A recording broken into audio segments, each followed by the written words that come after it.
years, my wife had battled infertility with injections, operations, and drugs.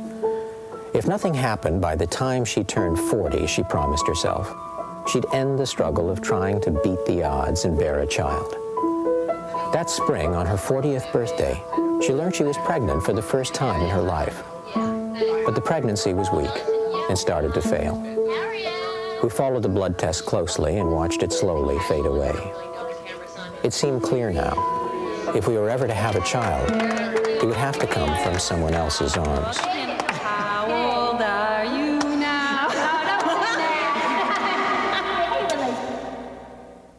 They wanted to know all about your childhood, about your family relations. That September, Harriet applied to an adoption agency and started filling out the forms for the home study required by state law. How do you feel about a child? From now on, we realized our private lives wouldn't be so private. A child who's handicapped at home? Soon after, we had our first interviews at the agency office. I resented the right of strangers to judge my fitness as a parent. The only thing that kept me going was my wife's undeniable desire for a child. Competition for children was intense, and I worried about making a good impression. My own childhood had not been particularly happy or secure.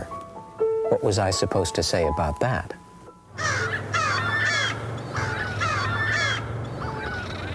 It was hard after those interviews not to envy biological parents. No one asked them to make a case for their child. They just made love. We not only had to prove we were fit to be parents, but specify the kind of child we'd want to raise. Half the time, the process felt like an inquisition, half like a shopping expedition. That December, as part of the home study, the social worker from the agency visited us. Harriet spent a week cleaning the house from top to bottom. I bought the richest cookies and cakes I could find. Maybe sugar would speed things up, I thought.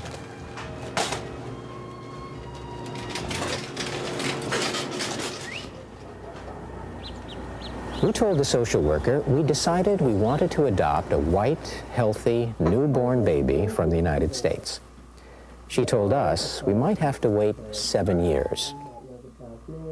Her agency specialized in foreign adoptions.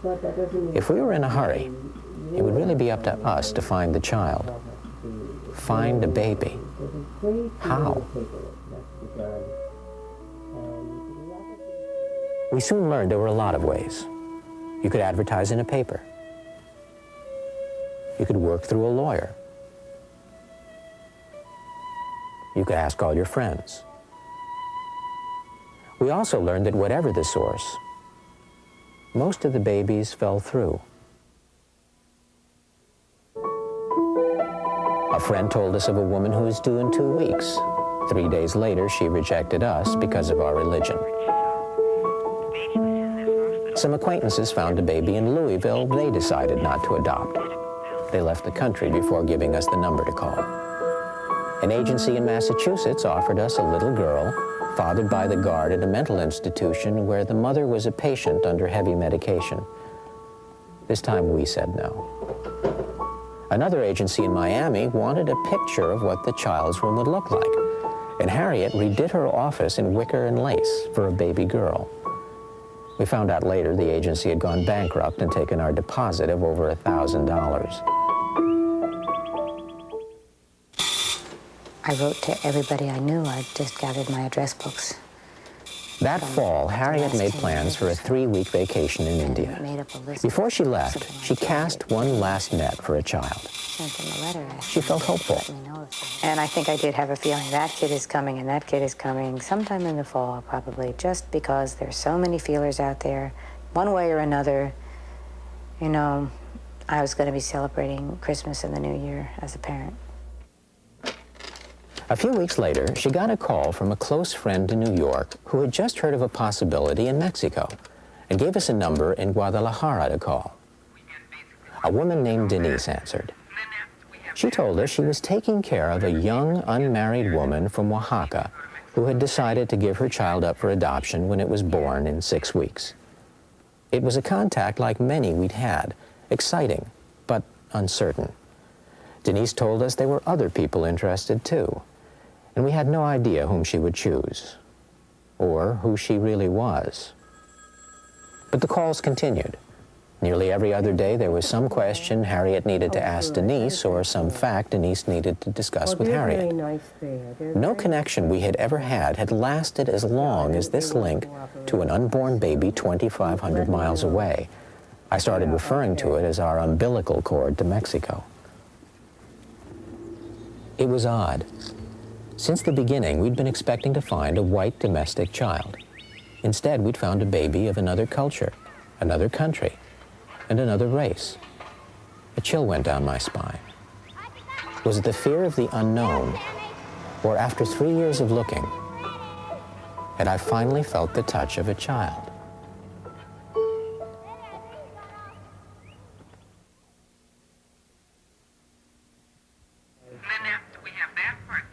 Denise had told us that if we were interested in this baby, we'd have to hurry. By the time it was born, we'd need over 15 documents required by Mexico and the United States. We'd have to supply official copies of our birth certificates, our marriage license, the agency home study, our medical exams, our tax returns for the last 3 years.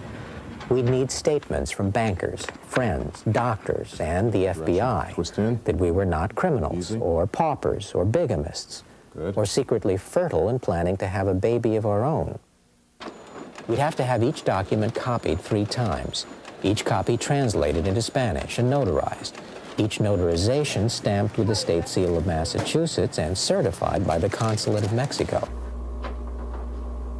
It was hard to remember sometimes that beneath all the paperwork lay a child. And would the child be ours?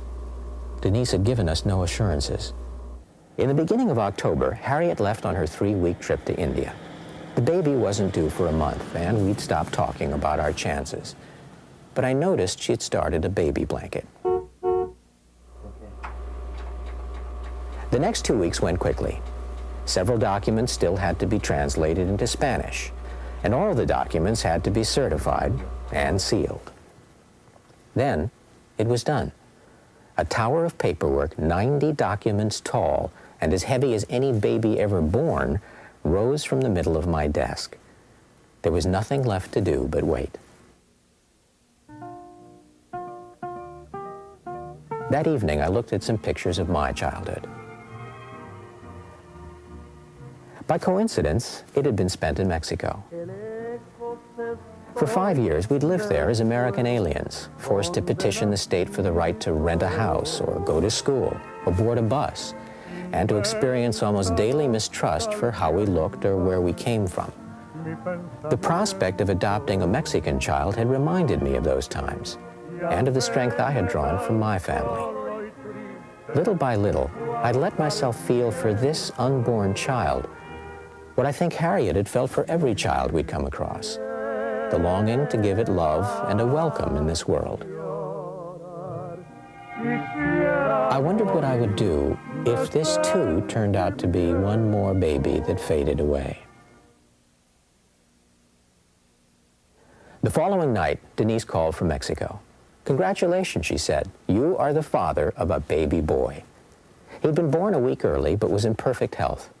The sooner we could get to Guadalajara, she said, the sooner the adoption could begin. Tentatively, we set a date 3 days after Harriet returned from India. It was only after I hung up that it hit me. She'd picked us after all. Somewhere in this world, I had a son. I wanted to celebrate, but with whom? Harriet was out of reach 7,000 miles to the east, and my boy was 2,500 miles to the south. Some friends took me to dinner at a Mexican restaurant. When I got back late that night, I looked at a clock.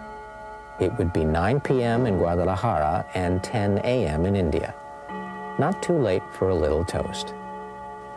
To my family, I thought, be safe, be well, be careful. Tonight, you cover the world.